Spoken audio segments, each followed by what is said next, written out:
Hello guys, welcome to my YouTube channel. आज के इस नए वीडियो में जैसा कि बहुत वेट के बाद, बहुत दिन के बाद अब हम आए हैं नया चैप्टर में। जैसा कि हम बता रहे थे कि 12th पार्ट वाला अगर चैप्टर सीरीज खत्म हुआ तो हम आएंगे हीट एंड थर्मोडायनेमिक्स। और इस चैप्टर का बहुत डिमांड है, इसलिए डिमांड है क्योंकि जेईई एडवांस में इससे बहुत सारा क्वेश्चन पूछा जाता है, इसलिए ये बहुत ज़्यादा डिमांडिंग था कि ये चैप्टर आप शुरू करें, हीट एंड थर्मो, कोई नया chapter.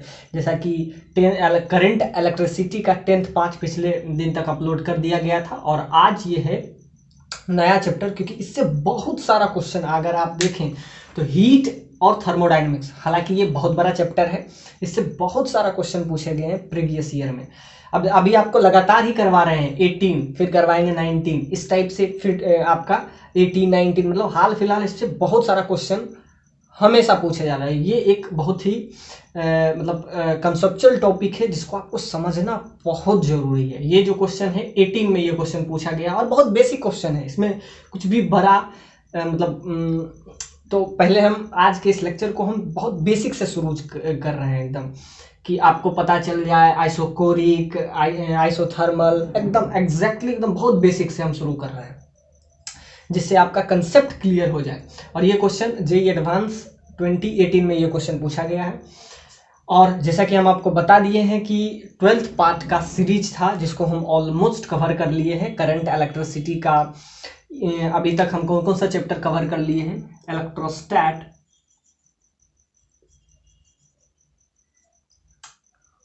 Capacitor, current electricity,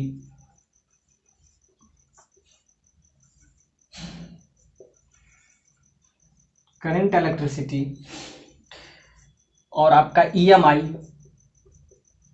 electromagnetic induction, magnetism, इतना टॉपिक अभी तक हम कवर कर चुके हैं जेईई का प्रीवियस ईयर में। और इससे पहले इस सीरीज से पहले हम आपको एचसी वर्मा का बुक का सॉल्यूशन, ये सारा चैप्टर का, चाहे वो इलेक्ट्रोस्टैट हो, कैपेसिटर हो, करंट हो, इलेक्ट्रिसिटी हो, और ये आपका जो है 55% वेटेज आपका रखता है। इतना वेटेज ये आपके एग्जाम के पॉइंट ऑफ व्यू से है। और ये अगर बात करें हम पर्टिकुलर हीट एंड थर्मोडायनेमिक्स का, इसका बात अगर करें हीट एंड थर्मोडायनेमिक्स का, तो हीट एंड थर्मोडायनेमिक्स से भी बहुत सारा क्वेश्चन हर एक साल पूछे जाते हैं। सो ये आपका वेटेज यानी कि एग्जाम के पॉइंट ऑफ व्यू से ये बहुत इंपॉर्टेंट है। और इसके बाद डिमांड आ रही है रे ऑप्टिक्स की, ray optics and wave optics.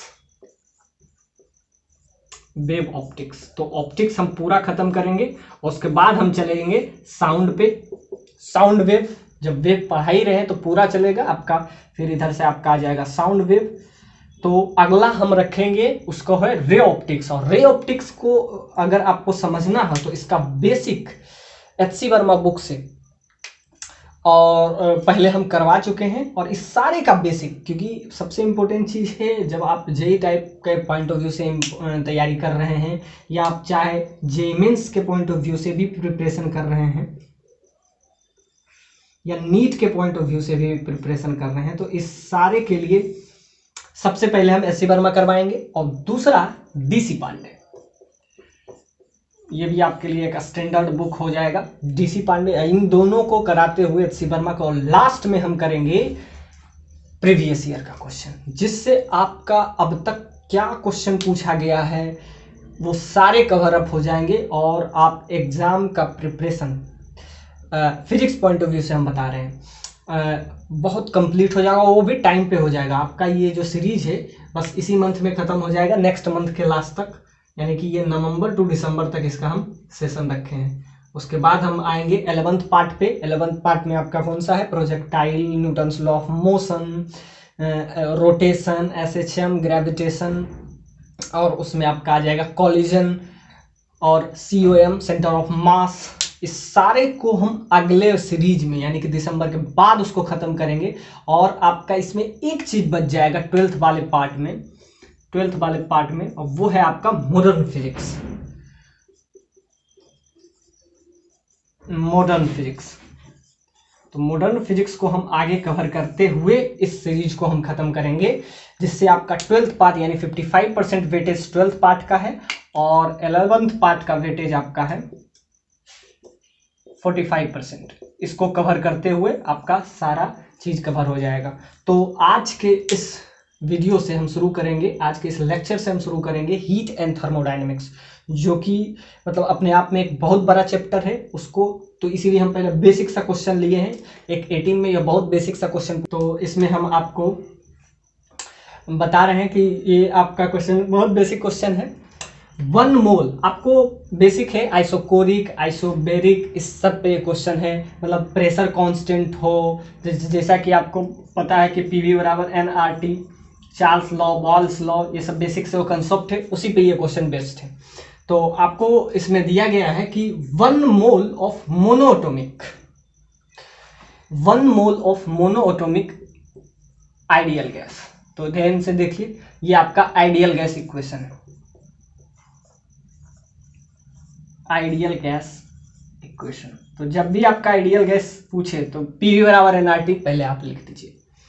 तो यहाँ पे आपको दिया हुआ कि 1 mole of A monoatomic ideal gas undergoes a cyclic process, undergoes a cyclic process.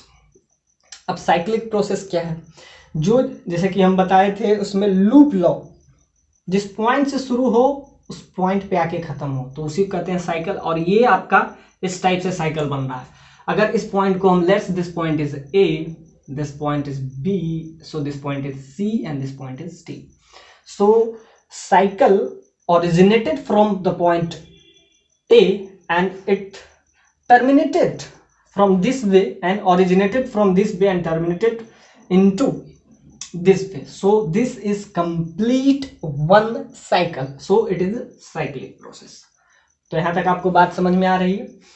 तो इसमें क्या है, 1 एटॉमिक और भी मोनोएटॉमिक यहाँ पे आपको दे दिया, 1 मोल ऑफ मोनोएटॉमिक। इसमें आपको डायटोमिक भी दे सकता है, हर एक चीज देगा, ट्राइएटॉमिक भी दे सकता है। तो यहाँ पे आपको दिया हुआ मोनोएटॉमिक, तो इस बात को याद रखें। तो इसमें आपको आइडियल गैस इक्वेशन पीवी बराबर एनआरटी लिख देना है, और मोनोएटॉमिक है ये भी आप इस पे। और अब आपसे पूछ रहा है, और इसमें दे दिया है कि where V is its volume, where V is its volume and T is the temperature। तो V वॉल्यूम है और वॉल्यूम और टेम्परेचर के बीच में आपको ग्राफ भी दे दिया हुआ है। हाँ ध्यान से दीजिए, प्रेशर और वॉल्यूम के बीच में नहीं दिया हुआ है, टेम्परेचर और वॉल्यूम के बीच में दिया हुआ है। इस बात को याद रखिए। हालांकि हर बार आपको क्या दे देता है, जैसा कि पीवी बराबर एनआरटी में तो P और V के बीच में ग्राफ दे देता है, लेकिन यहाँ पे उसमें नहीं दिया आपको टेम्परेचर और वॉल्यूम के बीच में ग्राफ। यानी कि ध्यान से देखिए, यहाँ पे टेम्परेचर इधर है और इधर वॉल्यूम इधर है। तो ये आपका कुछ ग्राफ है। अब आपसे पूछ रहा है सारे प्रोसेस के बारे में। प्रोसेस ए कह रहा है कि process A is an isochoric process. ये वाला प्रोसेस क्या आइसोकोरिक है? अब सेकंड में आपसे पूछ रहा है कि process second, gas absorb heat, gas absorb heat. Third वाले में आपसे क्या पूछ रहा है कि प्रोसेस 4, गैस रिलीज हीट। अब ये सब आपको देखना है कि फर्स्ट वाले में, सेकंड वाले में आपसे कह रहा है कि इसमें हीट ले रहा है, यानी कि इसमें डेल्टा H नेगेटिव है, हीट ले रहा है। और यहाँ पे आपको क्या कह रहा है कि प्रोसेस 4 इसमें कि ये हीट रिलीज कर रहा है। और लास्ट वाले पार्ट में आपका कह रहा है कि 1 और 3rd जो है आइसोबेरिक प्रोसेस नहीं है। तो ये सारे रियल गैस इक्वेशन पीवी बराबर एनआरटी। तो पहला क्वेश्चन आपसे क्या पूछ रहा है, आइसोबेरिक और आइसोकोरिक। तो याद रखिएगा, पीवी बराबर एनआरटी में अगर प्रेशर कांस्टेंट हो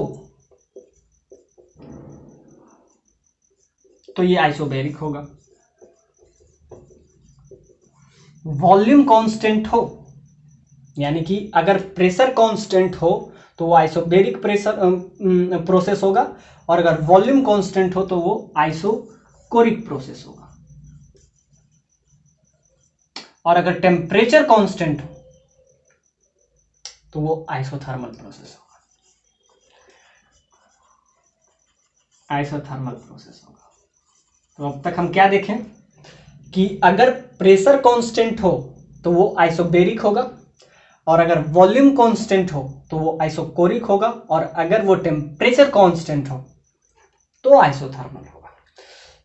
ये बात आपको समझ में आती है। इसी को हम बॉयल्स लॉ, चार्ल्स लॉ के थ्रू ये सब चीज हम समझते हैं, क्योंकि ये PV बराबर NRT, उसी से हम लाते हैं PV बराबर NRT। तो यहाँ पे आपको क्या क्या पता चल गया कि अगर प्रेशर किसी का कांस्टेंट हो तो क्या होगा, उसको आइसोबेरिक प्रोसेस कहेंगे, और अगर वो उसका वॉल्यूम कांस्टेंट हो तो आइसोकोरिक प्रोसेस, और अगर टेम्परेचर हो तो आइसोथर्मल। ये बात आपको समझ में आती है। अब हम आते हैं इसके नेक्स्ट पॉइंट पे। इसको कहते हैं thermodynamics, first law of thermodynamics. That is, अगर हीट गया यानी Q that is equal to, यानी कि आप किसी में हीट दिए तो दो चीज होगा, एक तो उसका इंटरनल एनर्जी बढ़ेगा, यानी कि डेल्टा U से इंटरनल एनर्जी को डिनोट करते हैं, और या अगर इंटरनल एनर्जी नहीं बना तो वो उसके अंदर वर्क डन होगा, यानी कि या तो उसका वॉल्यूम एक्सपेंड करेगा या उसका प्रेशर बढ़ जाएगा, तो वो हो जाएगा वर्क डन के टर्म में। So Q that is equal to delta U plus W। So this is first law of thermodynamics, first law of thermodynamics. तो इसमें हम क्या सीखे, इसमें सीखना क्या है कि अगर किसी में हम हीट दिए, Q क्या है, Q आपका है हीट, हीट एनर्जी। अगर हम किसी में हीट एनर्जी हम दिए तो वो दो टर्म में जाएगा, यानी दो फॉर्म में वो कन्वर्ट होगा, या तो वो उसके इंटरनल एनर्जी में बढ़ाने, यानी कि delta Q that is equal to delta U plus delta W। तो अगर हम किसी को हीट के फॉर्म में अगर या हीट के टर्म में हम किसी में एनर्जी दिए हैं, इन्वेस्ट किए, तो दो टर्म में हो गए, या तो उसका इंटरनल एनर्जी बढ़ जाएगा, यानी कि ये दो टर्म में जाएगा, और अगर इंटरनल एनर्जी नहीं बढ़ा, यानी ये कांस्टेंट रहा, और ये कांस्टेंट कब रहता है, किसी का भी इंटरनल एनर्जी जीरो कब होता है, जब उसका टेम्परेचर कांस्टेंट हो, यानी कि डेल्टा U जीरो हो, कब, यानी कि उसका इंटरनल एनर्जी नहीं बढ़ रहा है। तो इंटरनल एनर्जी का मतलब है कि उसका टेम्परेचर नहीं बढ़ रहा है। वो जो प्रोसेस है वो कौन सा प्रोसेस है, आइसोथर्मल प्रोसेस। तो याद रखिएगा, आइसोथर्मल प्रोसेस के लिए डेल्टा U हमेशा जीरो होता है, क्योंकि वो क्या होता है, टेम्परेचर कांस्टेंट होता है, और अगर उसका इंटरनल एनर्जी नहीं बढ़ रहा है तो ऑफकोर्स उसके अंदर क्या हो रहा है, वर्क डन हो रहा होगा, यानी कि या वर्क डन में या तो वॉल्यूम एक्सपेंड करेगा या प्रेशर इंक्रीज करेगा, तो जो भी होगा, लेकिन टेम्परेचर नहीं बढ़ेगा। टेम्परेचर अगर कांस्टेंट हुआ, तीन ही चीज हो सकता है, वॉल्यूम बढ़ेगा, प्रेशर बढ़ेगा, या टेम्परेचर बढ़ेगा। आप ऐसा समझिए। सो इस बात को समझने के लिए फर्स्ट लॉ ऑफ थर्मोडायनेमिक्स को आप ऐसे समझ सकते हैं कि अगर किसी का वॉल्यूम बढ़ा या प्रेशर बढ़ा या टेम्परेचर, यही तीनों तो बढ़ सकता है आइडियल गैस के। जब हम रियल गैस में देखेंगे तब फिर हम कुछ और देखेंगे, लेकिन आइडियल गैस में अगर हम देखें तो PV बराबर आपको क्या दिया हुआ है, NRT। तो अगर हम देखें कि उसका टेम्परेचर को हम कांस्टेंट कर रहे हैं, मतलब इसको हम नहीं बढ़ा रहे हैं, यानी कि डेल्टा U, उसका इंटरनल एनर्जी नहीं बढ़ रहा है, उसका हीट टेम्परेचर मतलब टेम्परेचर उसका नहीं बढ़ रहा है, फिर भी उसके अंदर हम हीट दिए जा रहे हैं, तो वो किस टर्म में जाएगा, वो उसके वर्क डन में जाएगा। तो क्या हो जाएगा, उसका वॉल्यूम एक्सपेंड कर जाएगा, या उसके अंदर बहुत प्रेशर हो जाएगा in terms of heat energy. तो अगर आप किसी में हीट एनर्जी देते हैं तो दो टर्म में कन्वर्ट होता है, एक आपका उसका इंटरनल एनर्जी को बढ़ाने में लगाता है, और दूसरा अगर इंटरनल एनर्जी को कांस्टेंट रखें, यानी जीरो रखें, टेम्परेचर को कांस्टेंट रखें, जिसके वजह से क्या होता है, टेम्परेचर अगर कांस्टेंट हो तो उसका इंटरनल एनर्जी जीरो हो जाएगा, और वो सारा एनर्जी उसके वर्क डन में लग जाएगा। तो वर्क डन में लगेगा तो उसका वॉल्यूम इंक्रीज कर जाएगा या प्रेशर इंक्रीज कर जाएगा। तो ये आपको कहता है this is the first law of thermodynamics. And this question, अब आपके लिए ये क्वेश्चन बहुत सिंपल होगा, वेरी मच सिंपल। अब आपसे पूछ रहा है कि फर्स्ट प्रोसेस में क्या ये आइसोकोरिक प्रोसेस है। तो आइसोकोरिक प्रोसेस हम किसको देखें? जिसका वॉल्यूम कांस्टेंट है। क्या आपको फर्स्ट प्रोसेस में लगता है कि ये इसमें वॉल्यूम कांस्टेंट है? तो देखिए ग्राफ आपका किसके किसके बीच में दिया हुआ है? टेम्परेचर और वॉल्यूम के बीच में। तो टेम्परेचर वॉल्यूम को V रखेंगे और y एक्सिस में ये है, सो वॉल्यूम को इधर V रखेंगे और P, और इधर आपका बाकी सब तो कांस्टेंट हो जाएगा। n का वैल्यू आपको 1 दे दिया हुआ है, n बराबर यानी 1 मोल के लिए है तो n बराबर 1 हो जाएगा। r तो को वैसे भी कांस्टेंट ही होता है, तो यहाँ पे आपका क्या हो जाएगा? y बराबर mx के फॉर्म में आपको डायरेक्ट दिख जाएगा, यानी कि पासिंग थ्रू इसके बीच में अगर आप देखें तो ग्राफ कैसा बनेगा? t और v के बीच में, t और v के बीच में ग्राफ बनेगा y बराबर mx, यानी कि ये वाला जो ग्राफ होता है ये ओरिजिन को पास करते हुए आपको दिखाना चाहिए। तो यहाँ पे आपको अगर t और v के बीच में ग्राफ रहेगा, और वॉल्यूम कांस्टेंट का मतलब ये है कि वॉल्यूम का तो यहाँ पे आपको दिख जाएगा। तो वॉल्यूम कांस्टेंट फर्स्ट प्रोसेस में आपको तो क्लियरली दिख रहा है कि वॉल्यूम बढ़ रहा है। वॉल्यूम कांस्टेंट का मतलब है कि वॉल्यूम इसमें एक्स एक्सिस को कांस्टेंट होना पड़ेगा, क्योंकि वॉल्यूम इधर है तो ये तो आपको क्लियरली दिख जाएगा कि फर्स्ट वाला रॉन्ग है, इसमें तो कोई दिमाग ही नहीं लगाना है।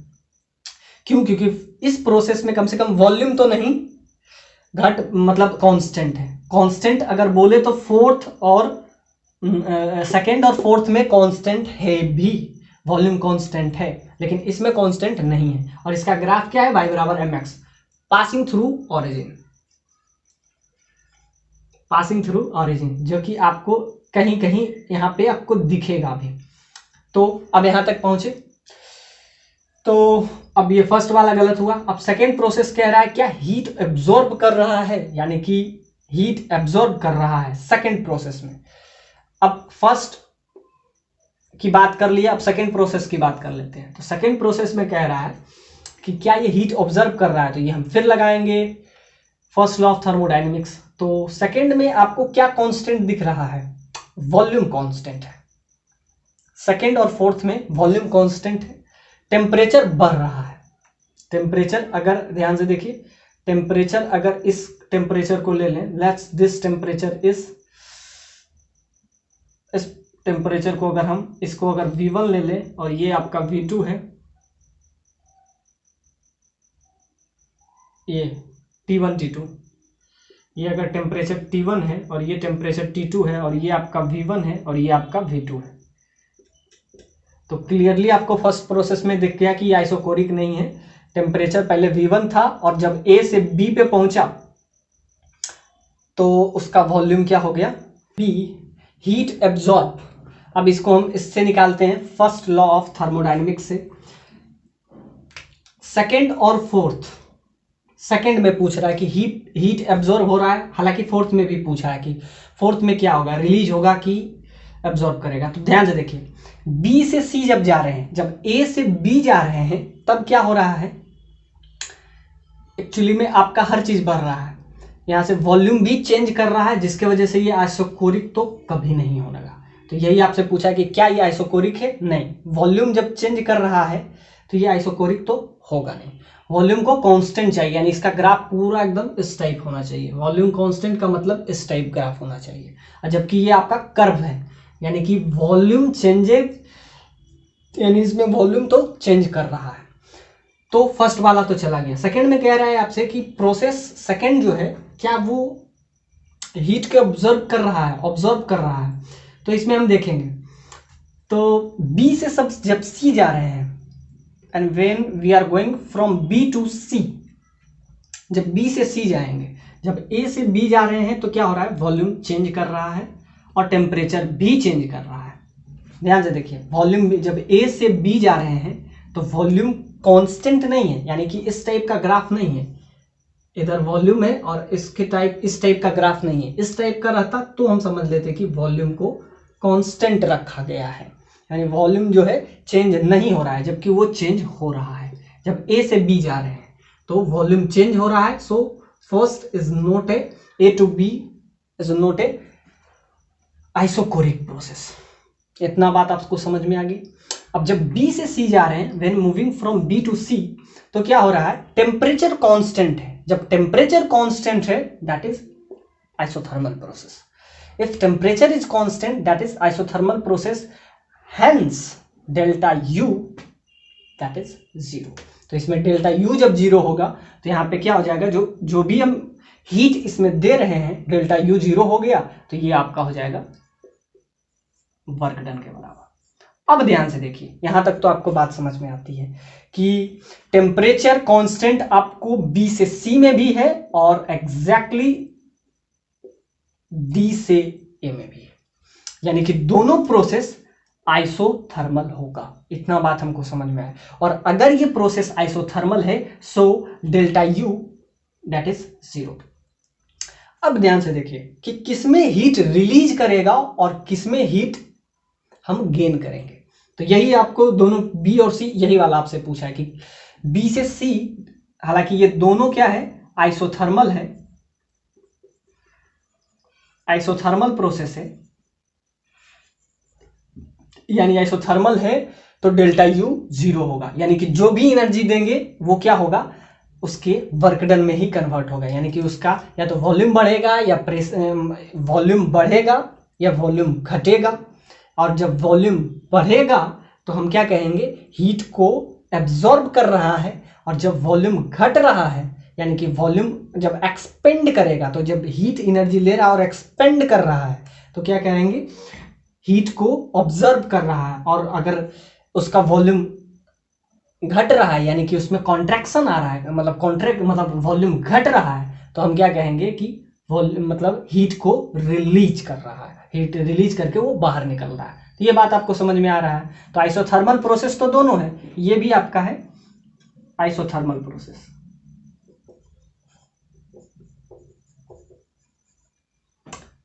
इतना बात समझ में आ गई। तो अब इसमें हम देखेंगे कि वॉल्यूम क्या हो रहा है। तो जब बी से सी जा रहे हैं तो वॉल्यूम V1 था, अब यहां तक पहुंचने पे, यानी सी पॉइंट पे पहुंचने पे वॉल्यूम क्या हो रहा है, बढ़ रहा है। आगे जाएगा तो क्या होगा, बढ़ेगा, यानी कि वॉल्यूम इंक्रीज कर रहा है। तो जैसा कि वर्क डन का हम फॉर्मूला देखते हैं तो उसमें हम देखते हैं P V final minus V initial. यही वर्क डन के लिए हम क्या यूज करते हैं, PV1 माइनस PV2। तो final volume minus initial volume, तो फाइनल ज्यादा है और इनिशियल कम है, तो यहां से वर्क डन क्या आ जाएगा, वर्क डन आपका आ जाएगा, सिंपल सा बात है, फाइनल सी पॉइंट पे वॉल्यूम ज्यादा है तो फाइनल माइनस इनिशियल, यानी कि वर्क डन जो है आपका यहां पे वो आपका पॉजिटिव आ जाएगा, यानी वर्क डन पॉजिटिव है। तो जब वर्क डन पॉजिटिव है यानी कि हीट, तो यहां से क्या हो जाएगा, आपसे क्या पूछ रहा है, बी इन सेकेंड प्रोसेस ये हीट को एब्जॉर्ब कर रहा है। एग्जैक्टली क्योंकि जब एब्जॉर्ब करेगा तब ये क्या करेगा, एक्सपेंड कर रहा है। तो एक्सपेंड कर रहा है यानी कि वॉल्यूम बी से सी जाने पे वॉल्यूम क्या कर रहा है, इंक्रीज कर रहा है। सो वर्क डन जब पॉजिटिव हो तो याद रखिएगा गैस हीट को ऑब्जर्व कर रहा है, यानी कि heat absorb in form of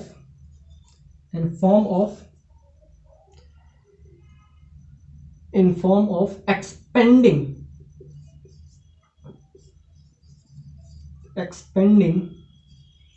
its volume,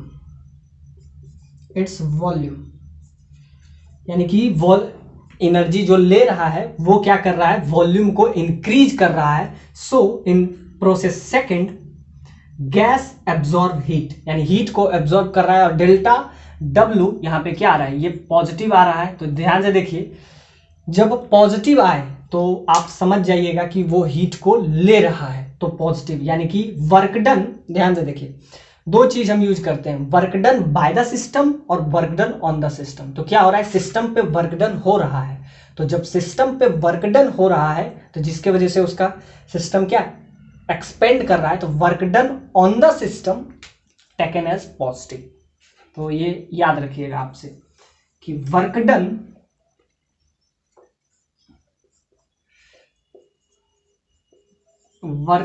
on the system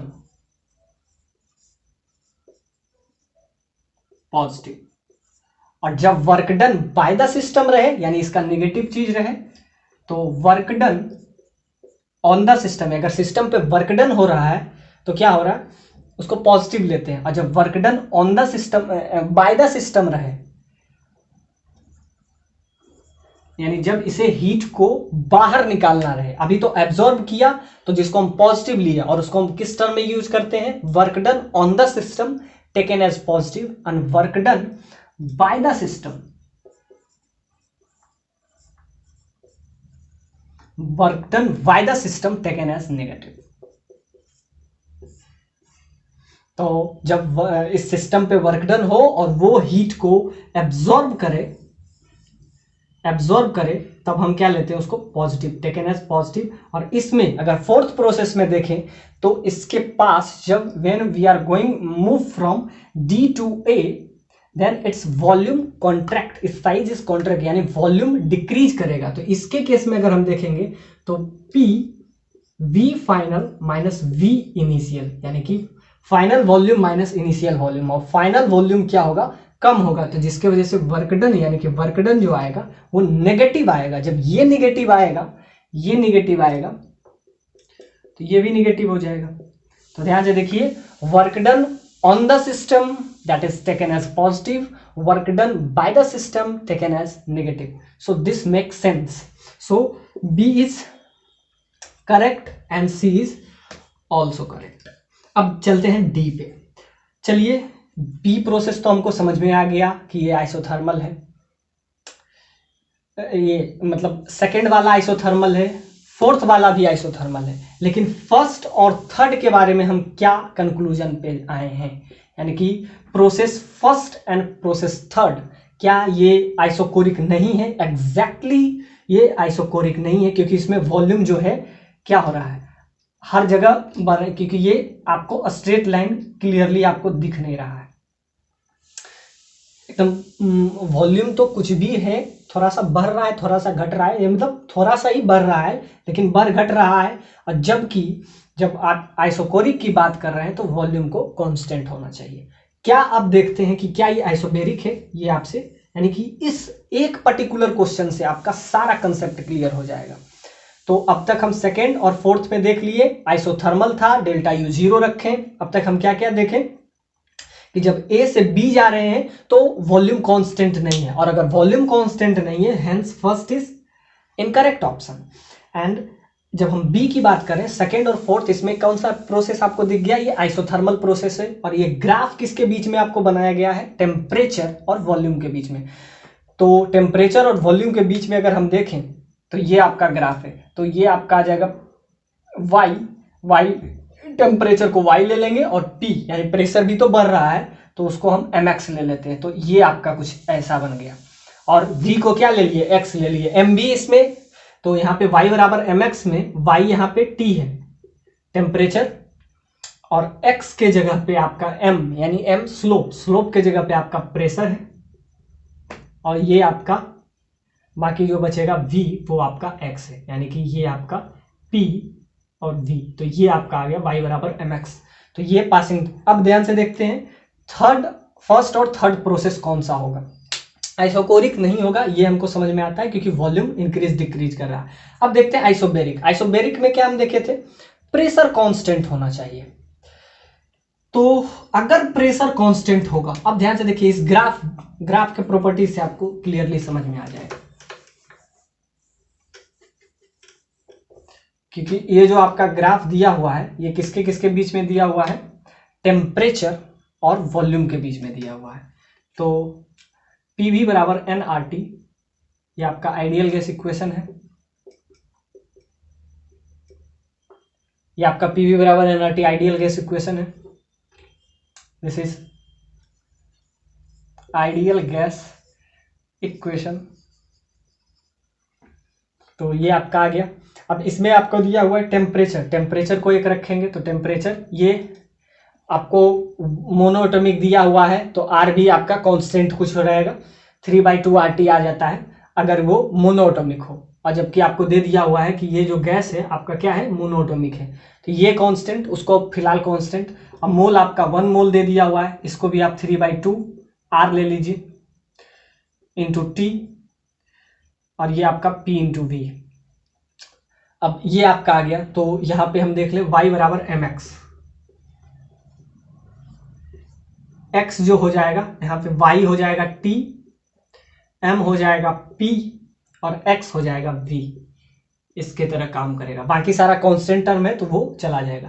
तो इसका ग्राफ कुछ कैसा बनेगा। अब आपसे पूछ रहा है क्या लास्ट वाला process first and third are not isobaric process, क्या ये आइसोबेरिक प्रोसेस होगा। तो ये कभी नहीं होगा। क्यों नहीं होगा। आइसोकोरिक क्यों नहीं हुआ, क्योंकि वॉल्यूम कांस्टेंट नहीं है, इस वजह से ये आइसोकोरिक नहीं हुआ। अब ध्यान से देखिए, ये आपको क्लियरली हम तब से बता रहे हैं आपको y बराबर mx का ग्राफ है, और y बराबर mx का ग्राफ अगर होगा, y बराबर mx का ग्राफ, तो ये हमेशा पासिंग थ्रू ओरिजिन होना चाहिए, पासिंग थ्रू ओरिजिन, यानी ये ओरिजिन से पास करेगा। इसमें कुछ भी आपको कांस्टेंट टर्म नहीं है जिसके वजह से ये किसी तरह, यानी कि ये जो ग्राफ होना चाहिए ये ओरिजिन से पास करे। अगर ये आप कुछ भी इसमें कुछ भी रखें, आइसोबेरिक भी अगर रहा या आइसोकोरिक भी रहा, कुछ भी रहा, तो ये ओरिजिन से पास करेगा। तो ना फर्स्ट ओरिजिन से पास कर रहा है ना थर्ड ओरिजिन से पास कर रहा है, तो ना तो ये आइसोबेरिक होगा और ना ही ये आइसोकोरिक होगा, ये कुछ और ही होगा। क्योंकि आइसोबेरिक के लिए प्रेशर कांस्टेंट, यानी इसमें P और B में कोई भी कांस्टेंट रखें तो कहां से पास करना चाहिए, तो वो ओरिजिन से, पासिंग थ्रू ओरिजिन। उसका ग्राफ क्या, स्ट्रक्चर क्या बन जाएगा, y बराबर mx। अगर एक को भी अगर हम कांस्टेंट रखें, m कांस्टेंट रहता है, बाकी m ये दोनों बस वेरी करे, तो अगर ये आइसोबेरिक रहा या आइसोकोरिक रहा कुछ भी, तो क्या होगा, ये ओरिजिन से पास करते हुए दिखेगा। जबकि ये ग्राफ को आगे पीछे एक्सटेंड करेंगे तो ये कभी भी ओरिजिन से पास नहीं कर रहा है। Hence first and third process is not isobaric, isochoric, और बाकी ये दोनों प्रोसेस तो आपको पता ही है क्या है, आइसोथर्मल है। तो ये सारे पार्ट आपको इसी में आपको डिस्कस कर दिए, ताकि आपका सारा कंसेप्ट क्लियर हो गया होगा। पीवी बराबर एनआरटी का, चाहे वो बात हम कर रहे थे फर्स्ट लॉ ऑफ थर्मोडायनेमिक्स, तो अब तक हम सारे चीज देखे, आइसोबेरिक, आइसोकोरिक, आइसोथर्मल। अब work done on the system को पॉजिटिव लेते हैं, work done by the system को नेगेटिव लेते हैं, यानी कि जब उसका वॉल्यूम इंक्रीज करे तो उसको पॉजिटिव ले लेते हैं, जब डिक्रीज करे यानी work done on the system हो, on the system, that is taken as positive, and work done by the system that is taken as negative. And this is the first law of thermodynamics. It tells about when the heat energy is given to the system, then it converted into two parts. First part is increase their internal energy, and second part it gives their work done. आपको JEE advance 2019 में, यानी कि हाल ही फिलहाल ये question आपसे पूछा गया है, वो भी आपका 18 था, ये भी आपका 19। तो देख रहे हैं कि हीट एंड थर्मोडायनेमिक्स का आपका ये जो क्वेश्चन है लगातार, यानी कंटिन्यूअसली आपसे ये मतलब कंस्टेंटली इस चैप्टर से लगातार क्वेश्चन आ रहा है। और 19 में एक और क्वेश्चन पूछा है, वो भी हम आगे करवाएंगे। तो देख रहे हैं, तो इसमें हीट एंड थर्मोडायनेमिक्स बहुत वेटेज रखता है जेई एडवांस के पॉइंट ऑफ व्यू से। तो देखिए एक फिर बेसिक सा वही क्वेश्चन, 1 मोल मोनोटोमिक। चलिए इस बात पे फिर हम फोकस नहीं करेंगे। आइडियल गैस इक्वेशन है आपका क्वेश्चन, फिर वही 1 मोल मोनोटोमिक। मोनोटोमिक का मतलब होता है 3/2 RT, जिसका 3/2 R हो, मतलब कि उसमें जो दो टाइप का हम देखते हैं, एक वाइब्रेशनल और एक ट्रांसलेशनल रोटेशन। तो इसमें आप एक्चुअली में ट्रांसलेशनल नहीं होता है, इसमें वाइब्रेट होता है, तो उसके वजह से तीन इसमें किस आता है, तो वो हम बाद में बात करेंगे, वाइब्रेशनल और ट्रांसलेशनल। फिलहाल आप ये याद रखें कि जब मोनोटोमिक हो तो उसका 3/2 R होता है, और डायटोमिक के लिए यही 5/2 हो जाता है। तो ये मोनोटोमिक के केस में हम देखते हैं, ये कैसे होता है ये हम आगे देखेंगे जब हम इसके थ्योरी पार्ट को कवर करेंगे। तो ये आपका मोनोटोमिक के लिए है, और ये आपका है डायटोमिक के लिए। तो आपसे क्या क्या आ गया, 1 mole of monatomic ideal gas equation through thermodynamic cycle. अब साइकिल है ये, मतलब ये शुरू हो रहा है ए से, फर्स्ट से सेकंड जा रहा है, सेकंड से फिर इस पोजीशन थर्ड जा रहा है और थर्ड से फिर वापस से फोर्थ जा रहा है और फोर्थ से वापस से 1 पोजीशन पे जा रहा है। So this make it as a cycle. तो इसको कहते हैं थर्मोडायनेमिक साइकिल। अब आपका कुछ ऐसा दिया हुआ है कि ये जो टेम्परेचर है वो आपका T नोट बाई 2 है, ये आपका T नोट हो जाएगा, ये आपका हो जाएगा 3 T नोट बाई 2 और ये आपका हो जाएगा 2 T नोट और बाकी वॉल्यूम V नोट और 2 V नोट। तो इस बार फिर जो आपका ग्राफ है वो वॉल्यूम और टेम्परेचर पे, पिछला वाला हम देखे थे तो टेम्परेचर इधर था और वॉल्यूम इधर था, कोई बात नहीं, क्वेश्चन सेम ही है। अब इसको इधर कर दिया गया है और इसको यानी कि y को x, x को y कर दिया, बाकी सारा चीज वही है। इधर वॉल्यूम v से 2v हो रहा है और इधर टेम्परेचर T नोट से T नोट बाय हाफ, मतलब हाफ है इसका, 2 टाइम्स ये है और इसका मतलब कि T/2 इंक्रीज कर रहा है।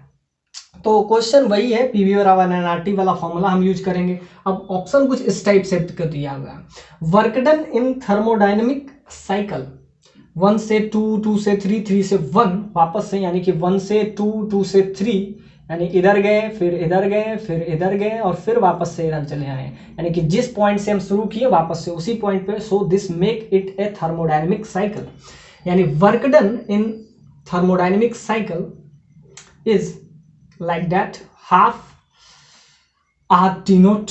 और ये सेकेंड पॉइंट में आपसे पूछा है कि above the thermodynamic cycle exhibits only isochoric and मतलब यहाँ पे आइडियाबेटिक है। अब ध्यान से देखिए, अब नया प्रोसेस इसमें यूज किए हैं। पिछला बार हम क्या क्या देखे थे, आइसोबेरिक, आइसोकोरिक, आइसोथर्मल, अब इसमें हम देखे हैं आइडियाबेटिक। अब इसको देखेंगे, इसका क्या अपना फंडा है। तो इसमें क्या कह रहा है, above the thermodynamic cycle exhibit only isochoric and adiabatic. क्या इसमें सिर्फ मतलब आइसोकोरिक है यानी कि वॉल्यूम कांस्टेंट है, और आइडियाबेटिक जब हम देखेंगे तो आइडियाबेटिक में हम देखते हैं P V का power m that is constant. Adiabatic process के लिए हम देखते हैं P V का पावर गामा। अब ये गामा क्या है, दैट इज कांस्टेंट। अब गामा जो होता है वो आपका होता है CP/CV। CP कांस्टेंट प्रेशर पे जब निकालते हैं तो उसको CP लिखते हैं, और जब कांस्टेंट वॉल्यूम पे बात करते हैं तो उसको CV लिखते हैं, यानी CP/CV that is gamma. And for adiabatic process P V का power gamma that is constant. So ये आपका है आइडियाबेटिक प्रोसेस। आइडियाबेटिक प्रोसेस, और आपको कुछ इस टाइप का ग्राफ दे दिया है। तो आपको क्या चाहिए, पहला में आपसे वर्क डन पूछा है, यानी कि आप बताइए work done in thermodynamic cycle, इस साइकिल के में आप वर्क डन। तो वर्क डन के लिए हम क्या देखते हैं हमेशा, PV/nRT।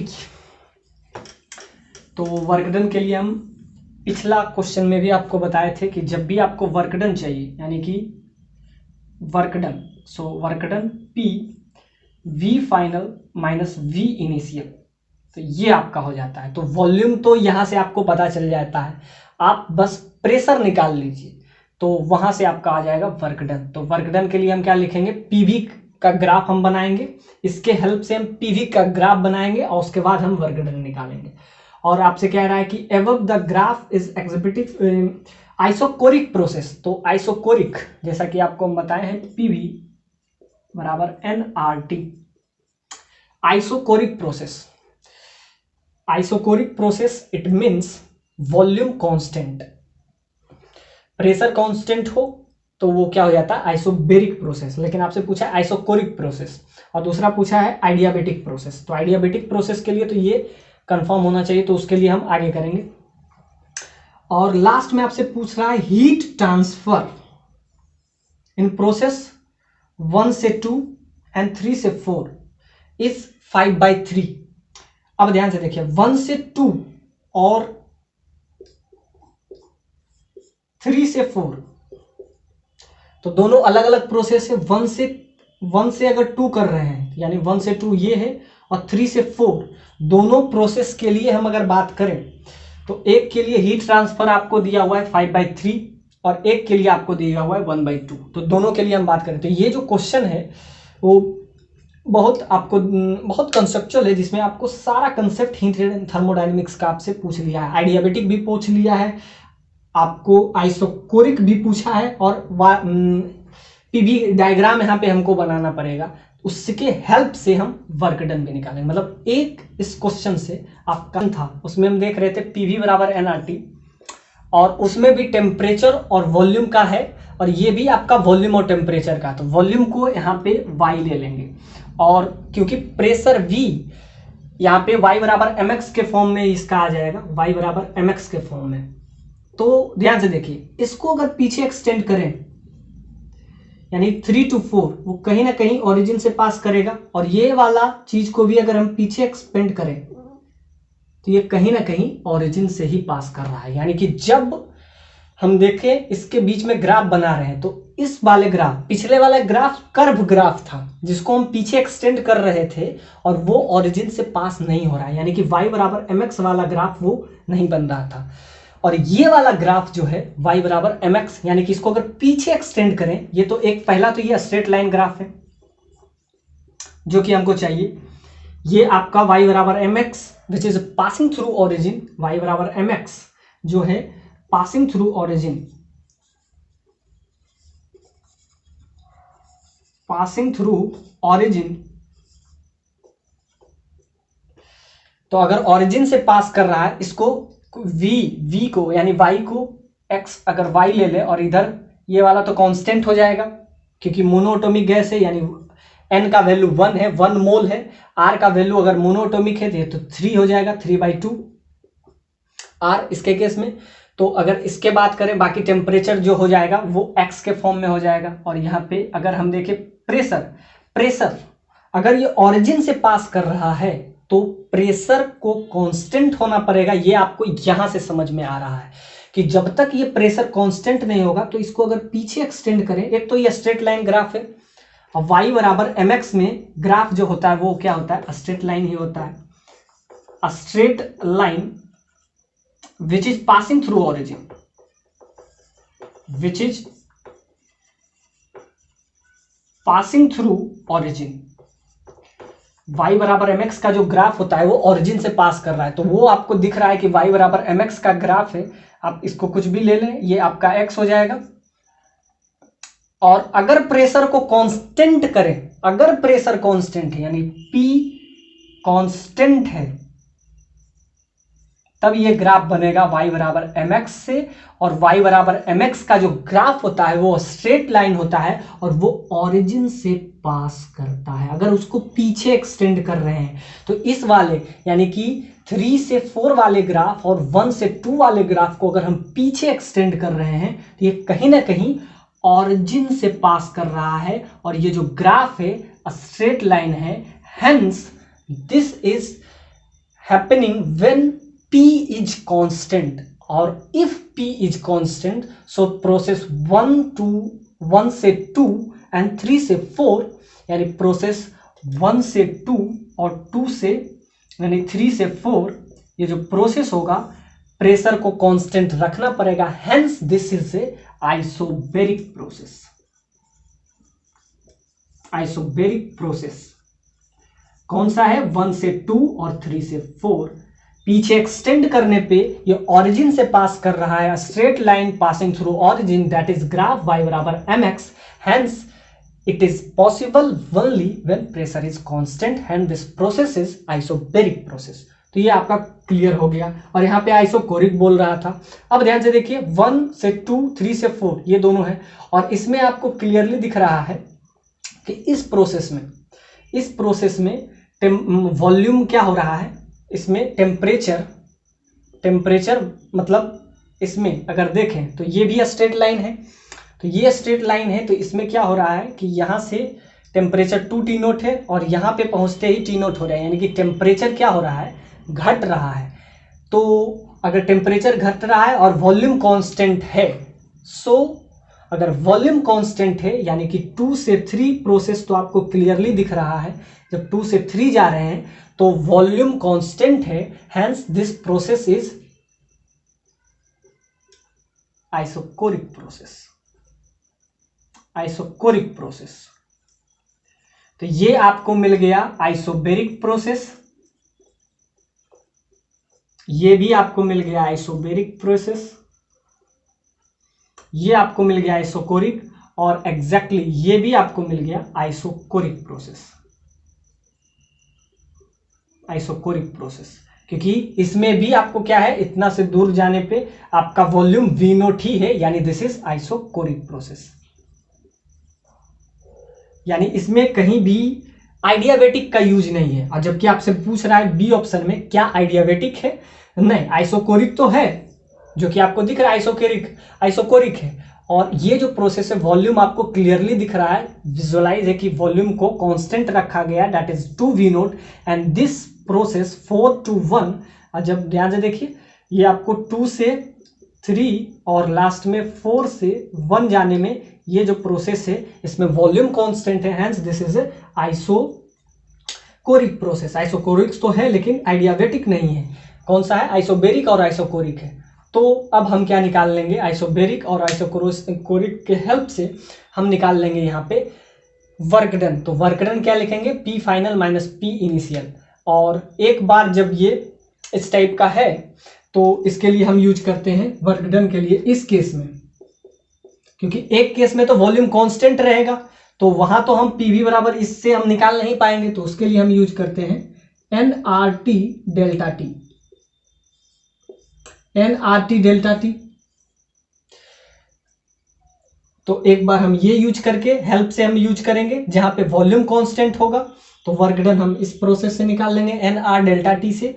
और एक आपको बाकी तो V फाइनल, जिसमें वॉल्यूम चेंज करेगा तो V फाइनल, तो यहां से हम वर्क डन भी निकाल लेंगे, तो वर्क डन भी आपका आ जाएगा। और लास्ट में आपसे क्या पूछ रहा है, हीट ट्रांसफर इन प्रोसेस 1 से 3, यानी 1 से 2, यानी 1 से जब 2 जा रहे हैं इसमें, और दूसरा 3 से 4 में क्या होगा। तो जब 1 से 2 जा रहे हैं तो ये प्रोसेस क्या है, आइसोबेरिक प्रोसेस है, यानी कि प्रेशर कांस्टेंट है, और 3 से 4 में ये भी आपको आइसोबेरिक प्रोसेस है।